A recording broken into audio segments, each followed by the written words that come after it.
नमस्कार। कभी सोचा है कि आज की मॉडर्न सर्जरी, दुनिया का सबसे मजबूत स्टील और यहां तक कि स्पेस को लेकर हमारी समझ, इन सब की जड़ें प्राचीन भारत में हो सकती हैं। आज हम भारत के कुछ ऐसे ही कमाल के इनोवेशंस की कहानी जानेंगे जिन्होंने हमारी दुनिया को हमेशा के लिए बदल दिया। तो चलिए शुरू करते हैं। तो एक सवाल से शुरू करते हैं। जरा उस समय के बारे में सोचिए जब ज्यादातर दुनिया ये मानती थी कि पृथ्वी चपटी है। क्या उस जमाने में कोई ये सोच भी सकता था कि हमारी धरती असल में एक स्फीयर, एक गोला है जो बिना किसी सहारे के स्पेस में तैर रही है? इसका जवाब है हाँ, बिल्कुल। और ये कोई नई खोज नहीं है। ये जो शब्द हैं, ये हजारों साल पुराने भारतीय खगोलीय ग्रंथ सूर्य सिद्धांत से लिए गए हैं। इससे पता चलता है कि प्राचीन भारत का ज्ञान अपने समय से कितना कितना आगे था। तो चलिए अब गोता लगाते हैं कुछ ऐसे कमाल के इन्वेंशंस में जिन्होंने सच में दुनिया को बदल दिया। शुरुआत करते हैं दो बहुत ही इंपॉर्टेंट फील्ड से, मेडिसिन और मेटलर्जी, यानी दवा और धातु का विज्ञान। मिलिए सुश्रुत से, जिन्हें आज दुनिया फादर ऑफ सर्जरी के नाम से जानती है। जरा सोचिए, आज से लगभग 2600 साल पहले उन्होंने सुश्रुत संहिता नाम की एक किताब लिखी, जो सर्जरी की एक पूरी गाइडबुक थी।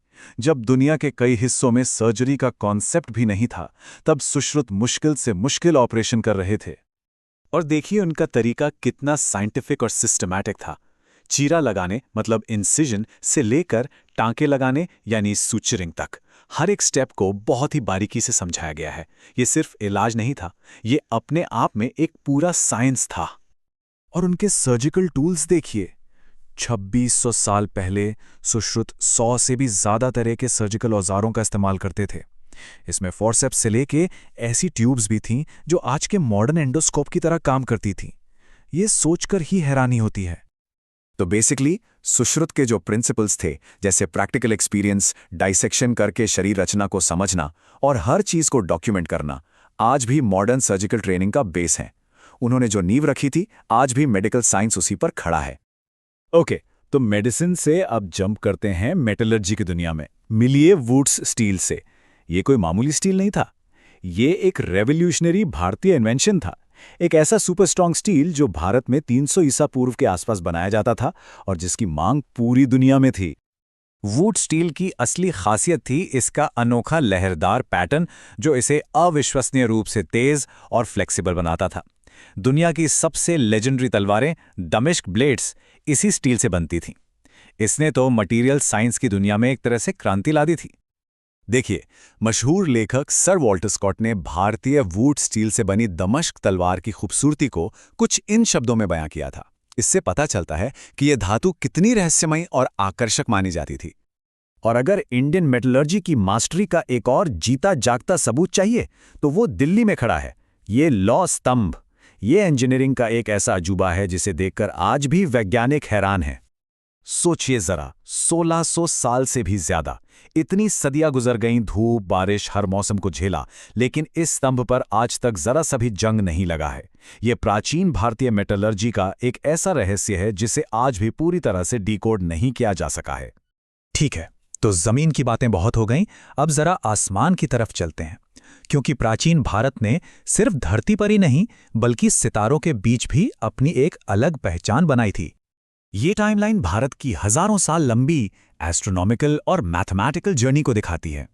प्राचीन वेदांग ज्योतिष से लेकर महान आर्यभट्ट और फिर आज के इसरो तक, ये ज्ञान की एक अटूट परंपरा है जो आज भी जारी है। और ये फैक्ट तो आपको और भी हैरान कर देगा। हम सबने स्कूल में न्यूटन और कैलकुलस के बारे में पढ़ा है, पर क्या हम जानते हैं कि उनसे सदियों पहले भारत के केरल स्कूल के गणितज्ञ कैलकुलस की नींव रख चुके थे। ये एक ऐसा महान योगदान है जिसके बारे में बहुत कम लोग जानते हैं। और जानते हैं इसी महान परंपरा को आज कौन आगे बढ़ा रहा है? हमारा अपना इसरो। स्क्रीन पर जो दिख रहा है वो भारत के पहले चंद्र मिशन चंद्रयान-1 का एक अहम हिस्सा है। ये उसी प्राचीन ज्ञान की एक मॉडर्न मशाल है। और चंद्रयान-1 ने एक ऐसी ऐतिहासिक खोज की जिसने पूरी दुनिया को चौंका दिया। इसने पहली बार चांद की सतह पर पानी के मॉलिक्यूल्स की मौजूदगी को कंफर्म किया। ये लूनर साइंस में भारत का एक बहुत बड़ा मील का पत्थर था। 104 ये सिर्फ एक नंबर नहीं है, ये इसरो की काबिलियत और एफिशिएंसी का प्रतीक है। 2017 में इसरो ने एक ही रॉकेट से 104 सैटेलाइट लॉन्च करके एक वर्ल्ड रिकॉर्ड बनाया और पूरी दुनिया को दिखा दिया कि भारत स्पेस टेक्नोलॉजी में किसी से कम नहीं है। तो हमने जो कुछ भी देखा वो सिर्फ इतिहास की बातें नहीं हैं। ये एक जिंदा विरासत है, एक ऐसा सुनहरा धागा जो हमारे शानदार अतीत को हमारे उज्जवल भविष्य से जोड़ता है। हमने देखा कि कैसे सुश्रुत की सर्जरी आज की मॉडर्न मेडिसिन की नींव बनी, कैसे वुड्स स्टील ने मटेरियल साइंस को एक नई दिशा दी और कैसे प्राचीन खगोल विज्ञान ने आज की स्पेस यात्रा का रास्ता खोला। ये इनोवेशन की एक नॉन स्टॉप चेन है। तो आखिर में ये बात बिल्कुल साफ है कि भारत की ये महान वैज्ञानिक विरासत आज भी उतनी ही रेलेवेंट है। ये हमें सिखाती है कि मॉडर्न प्रोग्रेस की जड़ें अक्सर एंशिएंट विजडम में ही होती हैं। और ये सब हमें एक बहुत ही दिलचस्प सवाल के साथ छोड़ जाता है। हमारे प्राचीन ज्ञान के खजाने में और कौन-कौन से रहस्य छिपे हैं जो भविष्य में हमारी दुनिया को बदलने की ताकत रखते हैं? सोचने वाली बात है ना?